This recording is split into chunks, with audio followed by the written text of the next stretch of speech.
Hello everyone, I'm Teacher Mo. I was born in Twante, and since 1978, teaching has been the purpose of my life.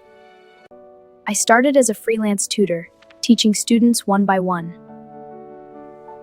With dedication and love for education, I became a village school teacher, then headmaster, later a high school teacher. At one point, I made a difficult decision. I left my government position to follow my own vision of education. Together with trusted teacher friends, I founded a private school that grew to serve thousands of students from more than 5 towns. Watching my students succeed has always been my greatest reward.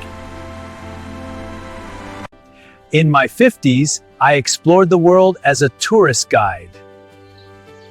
I later worked in philanthropy, helping connect foreign friends to support our local communities.